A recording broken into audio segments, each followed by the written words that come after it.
Bonjour, nous allons essayer dans cette vidéo de réfléchir ensemble, voire de répondre à cette question simple: qu'est-ce que le risque projet? Bien évidemment, il va falloir que l'organisation définisse ce qu'elle entend par risque projet, mais on peut aussi voir un autre aspect.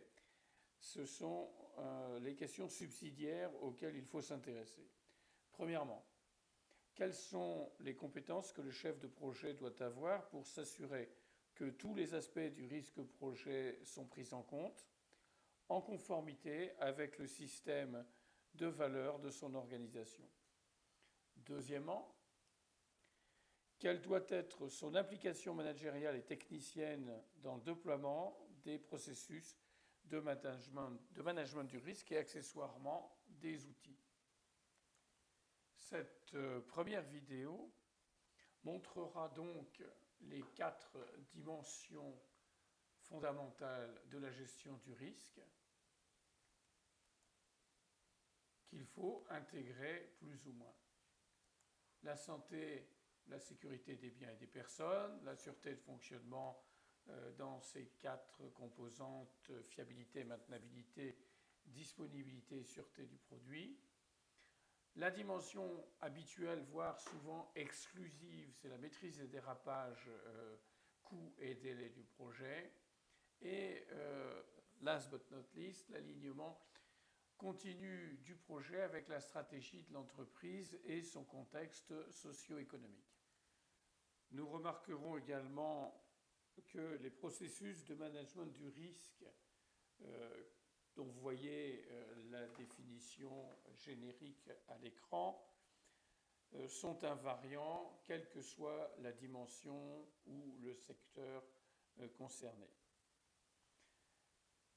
Le management du risque projet, que j'appellerais souvent PRM, Project Risk Management, a également un filtre natif, c'est son côté positif.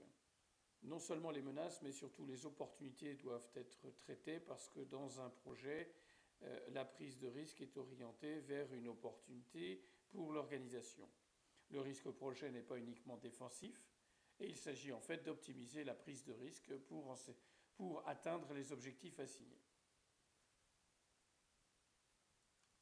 Il ne vous a pas échappé sans doute que dans chaque dimension du risque, il y a très souvent une force qui en prend possession, donc qui aide à la gestion du risque, qui aide au PRM, mais parfois peuvent accaparer ce management du risque projet au risque d'en amoindrir l'efficacité globalement. On cherche l'optimum local, et on sait très bien en systémique que l'optimum local n'est pas l'optimum du système.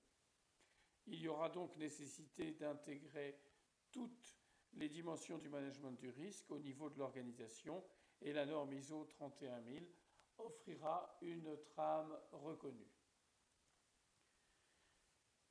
Commençons donc par remarquer que tous les référentiels ont peu ou prou recours au même processus de gestion des risques, même si les outils et méthodes de déploiement peuvent varier en fonction de la dimension considérée. Nous parlerons donc de référentiels typiquement projet tels que le PMBOK Guide chapitre 11, le modèle de maturité du CMMI, la partie Risk Management ou RSKM, mais également les normes CEI 63-198 et la norme française que je vous recommande de lire, NFX 50-117. Il y aura d'autres normes sectorielles à considérer, c'est à vous de les chercher. On peut retrouver le Risk Handbook du CEI, le Risk Handbook du ministère US de la Défense pour toutes les acquisitions de systèmes d'armes, l'ISO 14971 sur le développement d'appareils médicaux, etc., etc., etc. À bientôt donc dans une prochaine vidéo pour parler plus en détail de ces processus et des dimensions du risque projet.